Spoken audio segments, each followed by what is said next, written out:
When someone had died or was dying, or was so ill they gave up what little hope they could sacrifice, they cut parallel lines into the cliff, exposing the white chalk beneath. You could see them from the mainland or the fishing boat, and know to send aid or impose a cordon of protection, and wait a generation until whatever pestilence stalked the cliff paths died along with its hosts.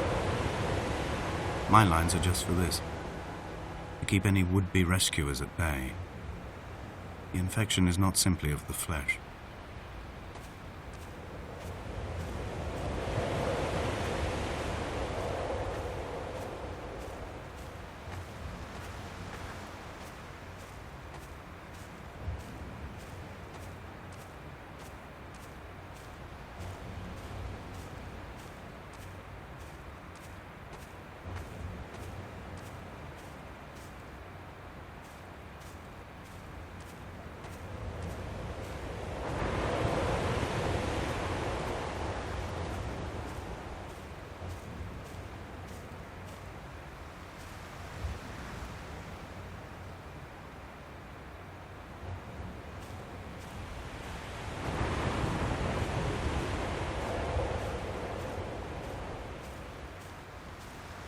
We are not like Lot's wife, you and I. We feel no particular need to turn back. There's nothing to be seen if we did. No tired old man parting the cliffs with his arms. No gifts or Bibles laid out on the sand for the taking. No tides turning or the shrieking gulls overhead. The bones of the hermit are no longer laid out for the taking. I have stolen them away to the guts of this island, where the passages all run to black, and where we can light each other's faces by their strange luminescence.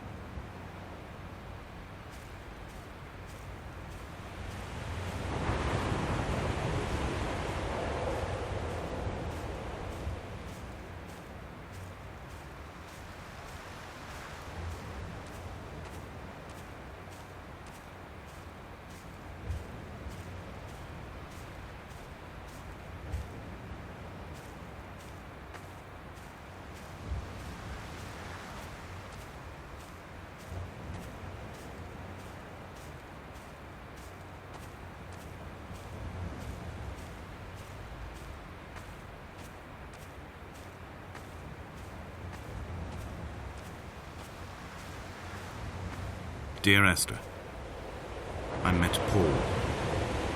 I made my own little pilgrimage. My Damascus, a small semi-detached on the outskirts of Wolverhampton. We drank coffee in his kitchen and tried to connect to one another. Although he knew I hadn't come in search of an apology, reason or retribution, he still spiraled in panic, thrown high and lucid by his own dented bonnet. Responsibility had made him old. Like us, he'd already passed beyond any conceivable boundary of life.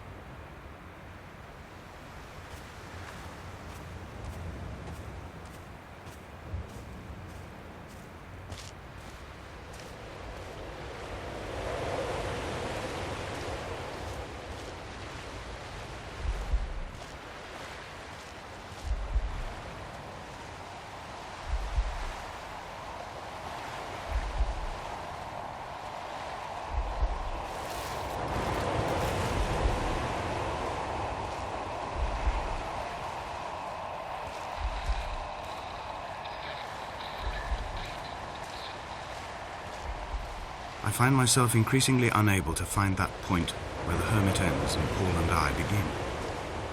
We are woven into a sodden blanket, stuffed into the bottom of a boat to stop the leak and hold back the ocean. My neck aches from staring up at the aerial. It mirrors the dull throb in my gut where I am sure I've begun to form another stone. In my dreams, it forms into a perfect representation of Lot's wife, head over her shoulder, staring along the motorway at the approaching traffic in a vacuum of fatalistic calm.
I've become convinced I am not alone here, even though I'm equally sure it is simply a delusion brought upon by circumstance.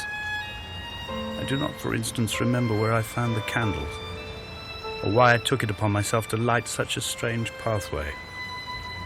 Perhaps it is only for those who are bound to follow.